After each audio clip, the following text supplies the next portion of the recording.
Peninsula Credit Union offers time to 501c3 nonprofits to get their message out on iFiber1 News Radio. Here's one of those conversations. A couple great guests in studio here this morning as we're going to talk about the Community Action Council of Lewis, Mason, and Thurston counties. John Walsh and Kirsten York are in studio with us right now. Good morning to you both. Good morning. Good morning. Thanks for coming on and talking with us. Again, you can find them online at caclmt.org. And this a nonprofit 501c3. Thanks to Peninsula Credit Union for offering up the time to get these nonprofits on the air to talk about some of the great things they do for the community. Well, John, Kirsten, tell us a little bit about the Community Action Council for those who may just be hearing about it for the first time. And then we have a event coming up that we want to talk about the end of the month in Lacey. Hi, and thanks for the opportunity. Community Action has been around for over 50 years serving this community. I've personally worked 40 plus years with this community, Mason, Thurston, and Lewis counties. We have a diverse amount of programming, from housing to food distribution to WIC programs to child sexual assault clinics, so quite a variety of programs. Kirsten, you want to talk a little bit about the clinic and what we're doing? Yeah, so we have a child advocacy center in Lacey, Washington that provides a co-located collaborative approach to treating children victims of sexual abuse, criminal neglect, and witness to violence. And the collaborative approach means we have lots of partners in one location for a child to come in a safe, comfortable space to be treated. They don't have to tell their story over and over.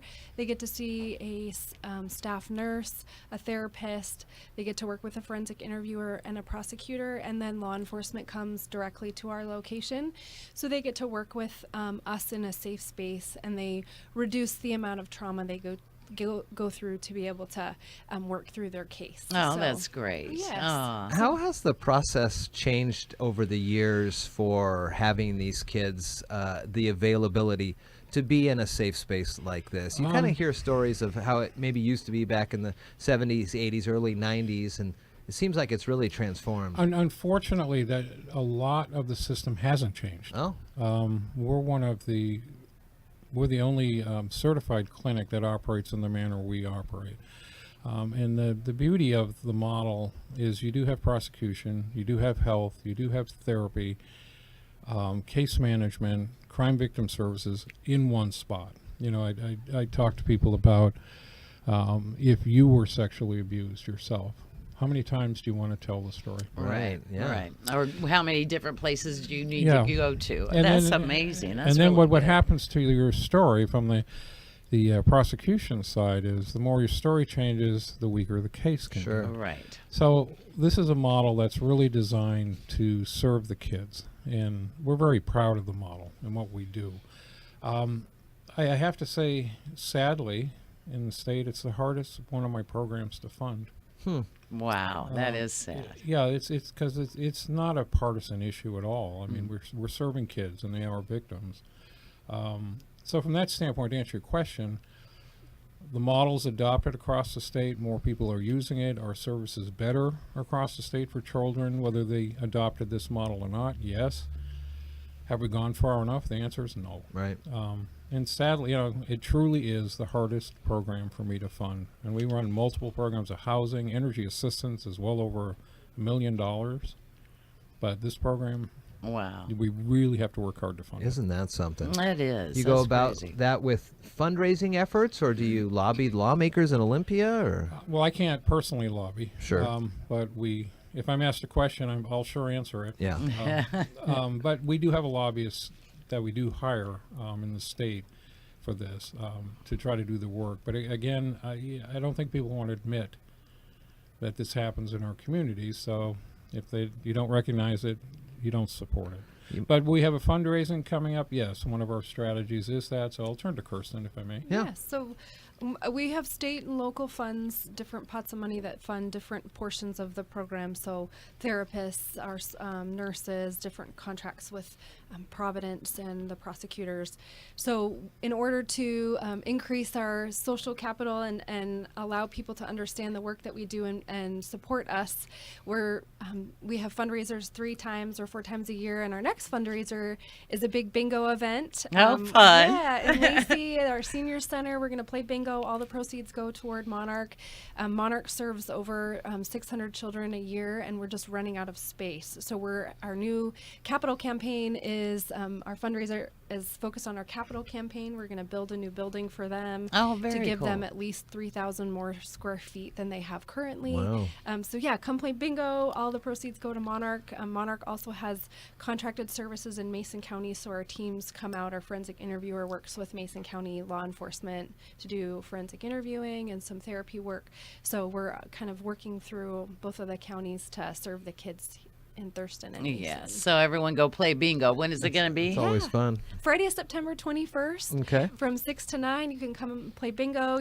10 games. We're going to do raffles. There's going to be a dessert dash. Lots of fun prizes, pizza. Nice. So it'll be wonderful. Sounds fun. Well, you mentioned the Senior Center that's in Lacey, Thurston County, but what are some of where in Mason County can folks get information, and then in Lewis? And then again, we'll mention the website. Yeah, so our website's the best place to get information about all of our services. Some of our services are distributed in Lewis County and in Mason counties.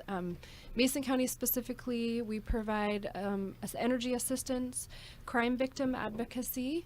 Our Women, Infants, and Children program is in our Mason County office. Energy assistance and what else? Utility? Oh, utility assistance and the Housing and Essential Needs program for clients who are determined HEN eligible through DSHS. Okay. Mason County office is 807 West Railroad with a phone number at 360-426-9726. We'll put that number when we post this interview. What are some of the ways or things that folks would need to bring in, or do they need to prove low income status or anything like this to get the services? Yeah, each of the programs have different income guidelines, and generally it's providing information about what your current level of income is. The best thing to do is call the office, and the person you speak to at the front will be able to walk them through kind of what their situations are, what they might qualify for. Oh, good. Funding streams change throughout the year. For example, our energy assistance program runs fall through the winter into the spring, so they're going to be opening up for appointments here next month. So just checking our phone message and our website, but yes, Very they would cool. prove it based on I'll give a comment quickly about low income. There's a stigma on that, on who low income is. Yeah. Our data shows that close to 60 to 70% of our low income clients are working or on a pension or are medically unable to work. So when we talk about low-income families, it could be the family next door that somebody's on a pension. Right. So in that definition, I want folks to realize out in the community that we're not talking about a bunch of people on welfare, a bunch of people sapping the system and taking advantage. We're talking about neighbors who have worked their whole life and the pensions just aren't supporting Right. them now. So very good point. Yeah, I'm glad you said that. That is a good And point. totally private, you're not going to be sharing these things, or at the end of the day you go, hey, you can't believe who came in here. It's all... Oh, it's totally confidential, Yeah. 100%. Yeah. Very good. Yeah, we're bound by HIPAA as well in some of our programs. So, it's totally confidential. If you are looking for help with the Community Action Council for Lewis, Mason, or Thurston counties, you can go to the website caclmt.org. We'll again put that in the links. And then the 1-800 number is 800-878-5235. And Friday, September 21st, bingo party at the Lacey Senior Center out there. It's off Pacific, right? That's the name of that road? Helping Monarch and the Children's Justice Advocacy Center. It was really nice to meet you guys. Yeah, definitely. Thank you for what you guys do. Talking with us. We'll definitely put this on our website. Yeah. Again, thanks to Peninsula Credit Union for offering up time on iFiber1 News Radio's Daybreak for 501c3 nonprofit organizations who want to get their message out to you. If you're a nonprofit who'd like to get a word out, email Jeff at iFiber1.com.